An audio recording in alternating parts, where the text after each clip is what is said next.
क्या अभी उस भीड़ का हिस्सा बनने जा रहे हैं जहां लाखों लोग पास आउट होते हैं उस हायर एजुकेशन से, उस डिग्री से, लेकिन लगभग 80% लोग बेरोज़गार बन जाते हैं। उनके हाथों में कुछ भी नहीं होता है, वो घर बैठते हैं। डिग्री तो जेब में होती है, हाथों में होती है, परंतु जेब उनकी खाली होती है और वो भटकते रहते हैं।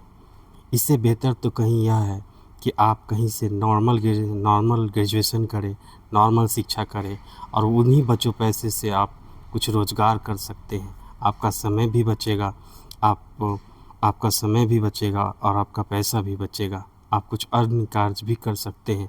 लेकिन एक बार आपको सोचना होगा कि आप इस भेड़ चाल का हिस्सा ना बने, इस भेड़ चाल में ना फंसे।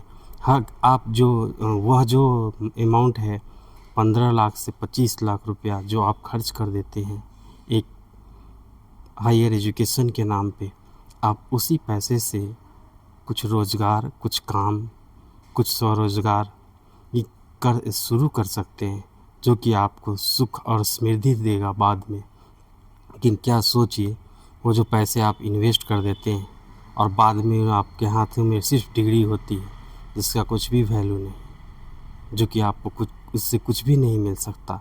अब उसके बाद आप फिर से वही चीज़ सोचते हैं कि कुछ स्वरोज़गार करें, कुछ काम करें, तो फिर उससे क्या फ़ायदा। उससे बेहतर तो यही है कि आप पहले से ही कुछ करें। शिक्षा का मतलब तो यह नहीं है कि आप बड़े हायर एजुकेशन डिग्री ही लें, कुछ अन्य सामान्य डिग्री भी लें, क्योंकि आज मार्केट में वही स्थिति है कि सब कुछ बेरोज़गार साधारण ग्रेजुएशन वाले भी हो रहे हैं और हाँ 15 से 25 लाख रुपए खर्च करके जो आप डिग्री लेते हैं वो भी बेरोज़गार हैं।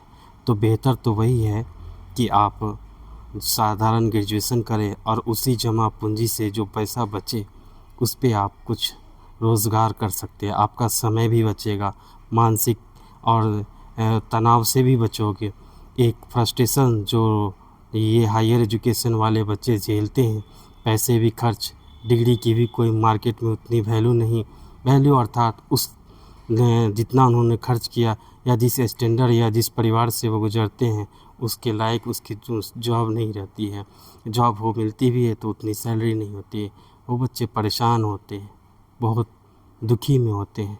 तो आप सोचो कि ऐसा करना आपको अच्छा है या फिर नॉर्मल ग्रेजुएशन करना आपके लिए बेहतर तो आपको ही सोचना है। आपका फ़ैसला, आपके हाथ, आप समझो।